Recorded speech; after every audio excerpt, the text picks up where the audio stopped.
La lettre à un ami. Le dernier dessin a été torturé.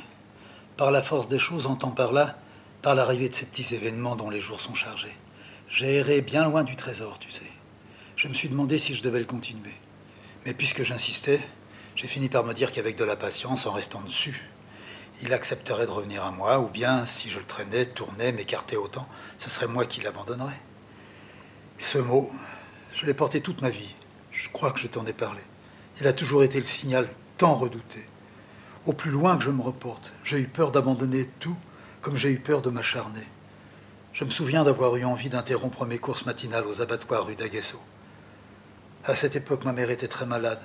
Je sais, je t'en ai déjà parlé, mais écoute-moi encore une fois.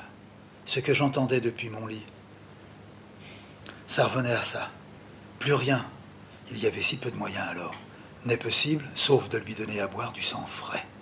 Je vis tout de suite la mine de ceux qui entendaient cette sentence. Le médecin qui venait de la prononcer n'insista pas pour savoir qui de mes parents irait aux abattoirs. Seulement, j'avais compris alors même que le toubib était encore là, assis à la table ronde, écrivant son certificat qu'il lut à haute voix. Je sous-signé Docteur Besançon, médecin soignant Madame Jeanne Rollery, épouse d'eux, demande que soit journellement, pendant une période d'au moins 30 jours, accordé à sa famille de venir aux abattoirs de la rue d'Aguesseau à Boulogne-Billancourt, retirer une fiole de sang frais dans le but d'aider ma malade atteinte de maladie pulmonaire avancée, signé Besançon. Voilà, avec ça, mes amis, vous allez pouvoir trouver ce qu'il faut.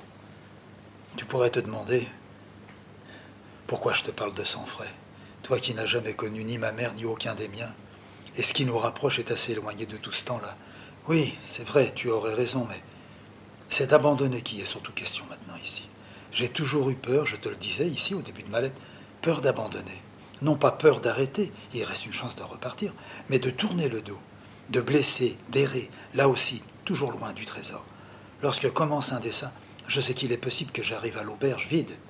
J'ai eu dans ma vie souvent des poches vides, mais la façon que j'ai de vivre le dessin, ou si tu veux, dans le dessin, par le dessin, tu es d'accord, m'amène, moi, depuis des années, dès le début, si tu veux, je dis ça en gros, toujours à l'extrême.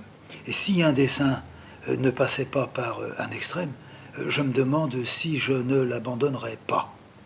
Je marche sans précaution, sans savoir, sans aucune loi, et chaque fois, c'est dans un dédale que je m'enfonce et parcours des distances dans l'état de ma propre quoi. Tu vois, je bute même en t'écrivant. Alors je te le dis très franchement, j'ai toujours, non pas peur, mais je sens la fin prochaine. Alors j'en reviens aux abattoirs. Et ça a été une véritable épreuve pour moi, tu vois. Je voulais ne pas avoir compris.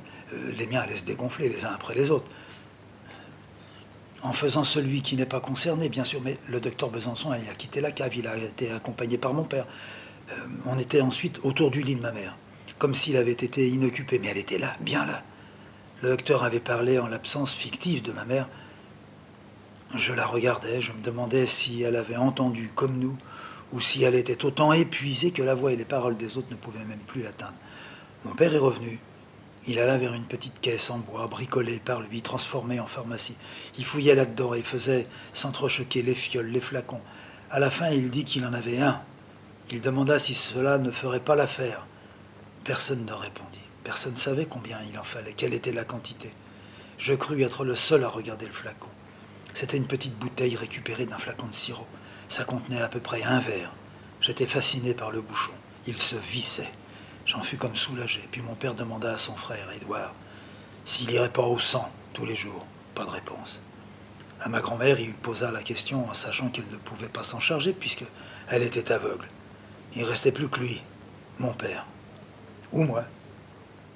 Je m'attendais à ce qu'ils disent que, commençant à l'usine au petit matin, il n'aurait pas le temps d'aller aux abattoirs, de prendre le sang, de revenir à la maison et de repartir pour l'usine.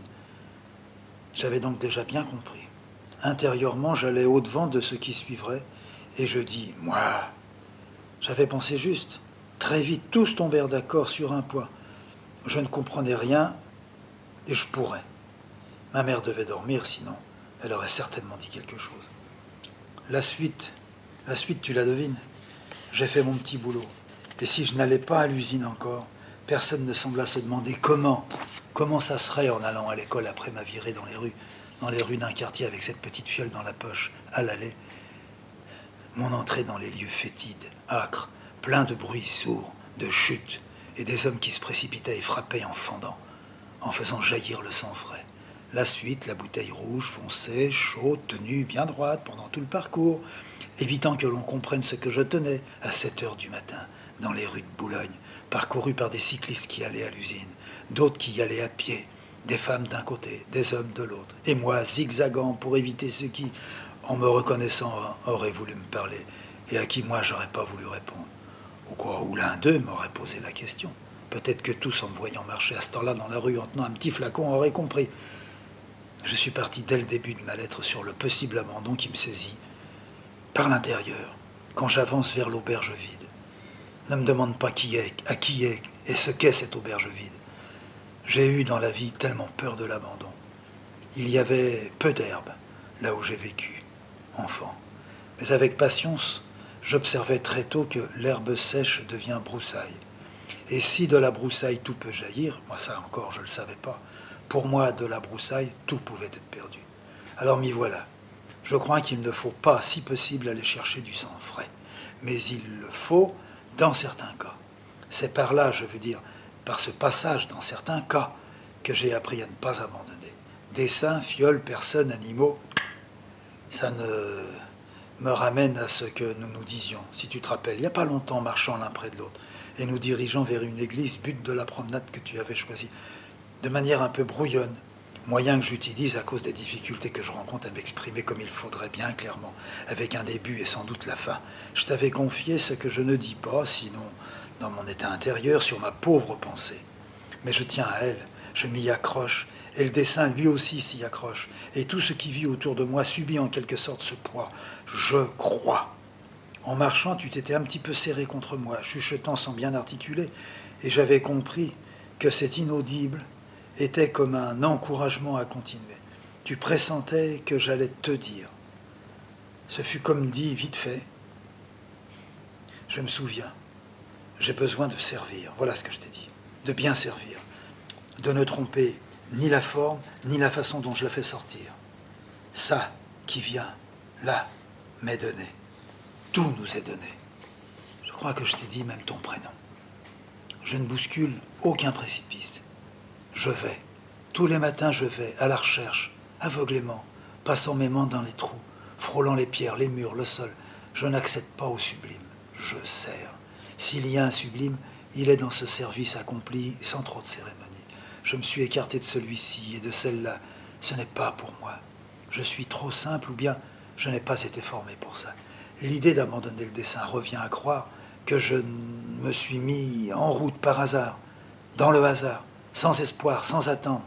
Je ne suis moi qu'attente, mais une attente sans but, sans autre but que de parvenir à saisir ce que me tend la force supérieure pour que je réalise la portion de ce pourquoi j'ai été mis sur cette route du dessin, dans cette vie pleine de dessins. Je ne sais pas si je suis humble ou exigeant. Je ne crois pas accéder à un quelque chose, non.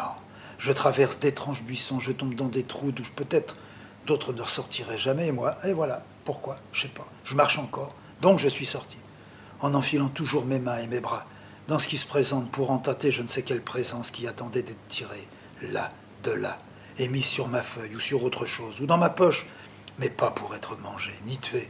C'est la présence sacrée.